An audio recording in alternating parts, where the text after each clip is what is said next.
देखिए, पिछले वीडियो में हम पढ़ाए थे आपको भाग 1। भाग 1 में आपको 4 तक अनुच्छेद पढ़ा दिए थे। आज हम पढ़ाएंगे भाग 2। भाग 2 का नाम है नागरिकता। ठीक है, नागरिकता क्या है ये बताएंगे। इसमें हम पढ़ेंगे अनुच्छेद 5 से लेके 11 तक पढ़ेंगे। ठीक है, देखिए नागरिकता क्या है। कोई भी देश अपने मूल निवासियों को कुछ ना कुछ अधिकार देता है जिसे हम नागरिकता कहते हैं। ठीक है, नागरिकता का विवरण सबसे पहले अरस्तू ने किया था। ठीक है, इसमें सबसे पहला संशोधन 1986 ईस्वी में हुआ था। तो देखिए, अब इसमें पढ़ेंगे हम आर्टिकल मतलब अनुच्छेद 5। अनुच्छेद 5 ये कहता है कि प्रारंभ में नागरिकता, प्रारंभ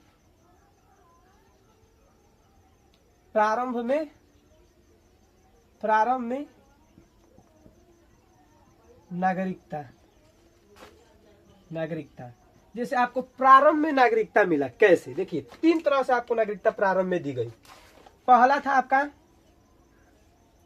जन्म के आधार पर। किस पे? जन्म कहाँ हुआ हो आपका? भारत में। दूसरा, माता पिता कहाँ के हो? भारत। ठीक है, भारत के। यहां तक समझ में आया। तीसरा बोला कि संविधान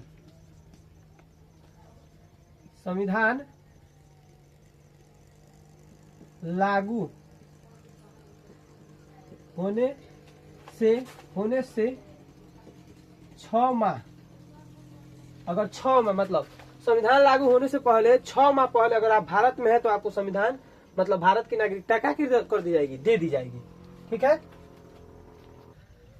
देखिए संविधान लागू, हमारा देश आजाद हुआ 1947 को आजाद हुआ। ठीक है, उसके 6 माह बाद अगर संविधान बन रहा था उस समय अगर लागू हो जाएगा मतलब हमारा संविधान बनकर लागू हुआ 1950 में, तो आपको तो मालूम होगा। तो ये 6 माह पहले संविधान लागू होने से 6 माह पहले अगर भारत में आ गए तो आपको भारत की नागरिक। देखिए, अनुच्छेद 6 में मतलब बताता है, एक आता है परमिट रूल। क्या आता है? परमिट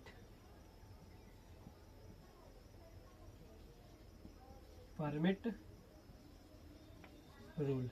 ठीक है, परमिट रूल आपका 6 जुलाई, ठीक है, जुलाई 1948 का लागू हुआ था। ठीक है, अब परमिट रूल क्या है? देखिए, परमिट रूल आपके 2 शर्तें हैं। कितने शर्तें हैं? 2। देखिए क्या है परमिट रूल की 2 शर्तें हैं। देखिए, अगर परमिट रूल लागू होने से पहले मतलब 19 जुलाई 1948 से पहले अगर भारत में आ गए हैं पाकिस्तान से, तो आपको भारत की नागरिकता दे दी जाएगी। ठीक है, तो इसमें आपका नो टेंशन, मतलब कोई टेंशन लेने की बात नहीं है, आपको भारत की नागरिकता मिल जाएगी। अगर 19 जुलाई 1948, ठीक है, इसके अब बाद आ रहे हैं तो आपको अगर बाद आ रहे हैं तो 6 माह के लिए आपको क्या कराना पड़ेगा? पंजीकरण कराना होगा। क्या कराना होगा?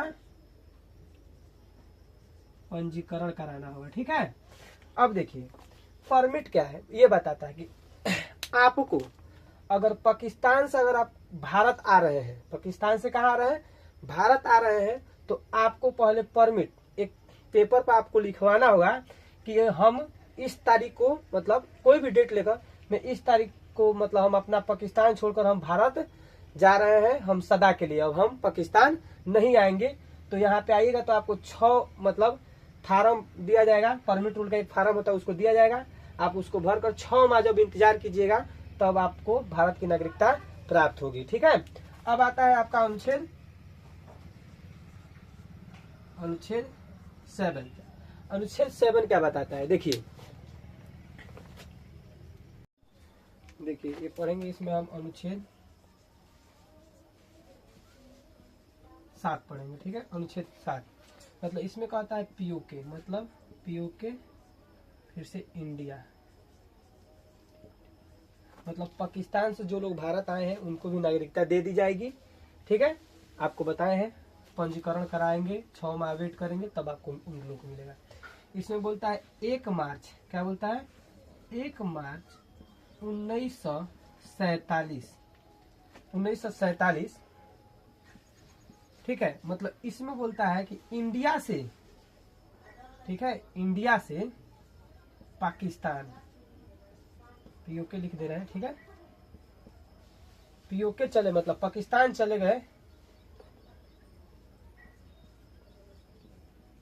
इंडिया से पाकिस्तान चले गए लोगों को भी नागरिकता मतलब मिलेगी। किस तरह मिलेगा देखिए, कोई भी व्यक्ति इंडिया से कहाँ चला गया है, पाकिस्तान चला गया है, अगर वह पुनः फिर से क्या करे, भारत में आना चाहे तो उसे मतलब नागरिकता दे दी जाएगी, और उसको भी क्या 6 माह के लिए क्या करना पड़ेगा, इंतजार करना पड़ेगा, ठीक है, इसमें कुछ नहीं है। तो कहना 1 मार्च 1947 के बाद मतलब भारत से पाकिस्तान गए हुए लोग अगर पाकिस्तान से पुनः अगर भारत में आना चाहते हैं तो उन्हें भी नागरिकता मिलेगा। भारत एक इतना महान देश है कि सबको क्या करता है, हक देता है, ठीक है, तो वो भी लोग आएंगे तो उनको भी नागरिकता दी जाएगी, उन्हें भी 6 माह के लिए वेट करना पड़ेगा, रजिस्ट्रेशन मतलब होता है पंजीकरण करना होगा, ठीक है। अब आता है आपका अनुच्छेद 8। अनुच्छेद 8 यह बताता है आप किसी भी देश में क्या कर सकते हैं, नौकरी कर सकते हैं, भ्रमण कर सकते हैं, आप वहाँ पे साल भर 1.5 साल मतलब रह सकते हैं। अगर वहाँ पे आप जाकर रह रहे हैं तो आपकी नागरिकता रद्द नहीं की जाएगी, ठीक है। देखिए अनुच्छेद 8 ये बताता है विदेश, क्या बताता है, विदेश। अब विदेश में देखिए आप क्या क्या कर सकते हैं, देखिए विदेश में आप देखिए क्या करें, पर्यटन आप जाकर वहां घूम सकते हैं, नौकरी, ठीक, वहां पे आप जाकर नौकरी कर सकते हैं, ठीक है, शिक्षा मतलब आर्टिकल नंबर 8 ये बताता है कि विदेश, यहाँ पे पाई छूट गया है, ठीक, विदेश में आप पर्यटन मतलब घूम सकते हैं, मतलब जो घूमने गया है दूसरे देश में उसकी नागरिकता थोड़ी रद्द कर दी जाएगी। नौकरी, अगर वो नौकरी करने के लिए गया है उसकी नागरिकता रद्द नहीं की जाएगी। शिक्षा, अगर कोई वहां पढ़ने लिखने गया है तो उसकी भी नागरिकता मतलब बरकरार रहेगी, रद्द नहीं की जाएगी। अगर कोई बताइए, अगर वो क्या करने गया, नौकरी करने गया अपने फैमिली को लेकर, वहां पे उसका लड़का मतलब उसका जन्म वहीं पे हुआ, उस लड़के का भारत को नागरिकता मिलेगा क्योंकि उसके माता पिता भारत के नागरिक है ना, ठीक है। तो आर्टिकल नंबर 8 बताता है कि आप विदेश में क्या कर सकते हैं, घूम सकते हैं, मतलब भ्रमण, पर्यटन, नौकरी कर सकते हैं, शिक्षा लेने के लिए जा रहे हैं तो आपकी नागरिकता रद्द नहीं की जाएगी। अब आता है आर्टिकल नंबर 9। आर्टिकल नंबर 9 कहता है, आर्टिकल नंबर 9 कहता है कि सटलत गैल, मतलब अगर आप, आर्टिकल नंबर 9 कहता है कि अगर आप विदेशी, आप अगर विदेशी अगर नागरिकता, अगर विदेशी नागरिकता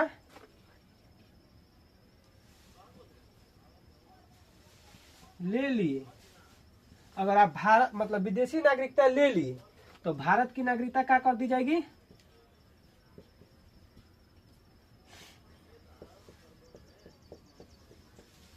नागरिकता क्या कर दी जाएगी, रद्द की जाएगी। अगर विदेशी मतलब कहता है कि सटलत गैल, अगर घूम रहे हैं, घूमिए फिरिए, कोई बात नहीं है। अगर जहां आप पाकिस्तान में क्या करेंगे, चाहे अदर कंट्री कहीं जा रहे हैं, अगर वहां पे वहां की नागरिकता लिए तो भारत की नागरिकता रद्द कर दी जाएगी।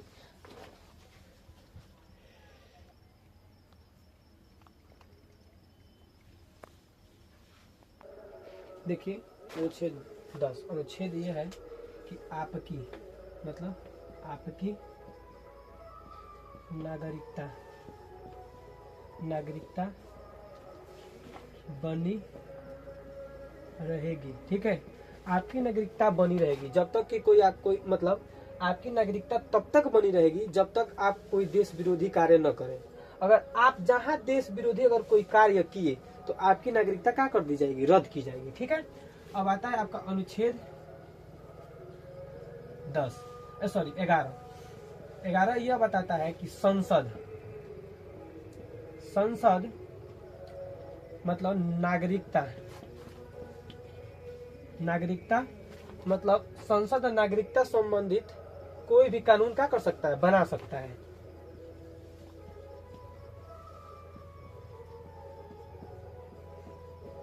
सकता है, ठीक है। इसकी जिम्मेदारी गृह मंत्रालय को क्या कर दी गई है, दी गई है, ठीक है। थोड़ा इस समय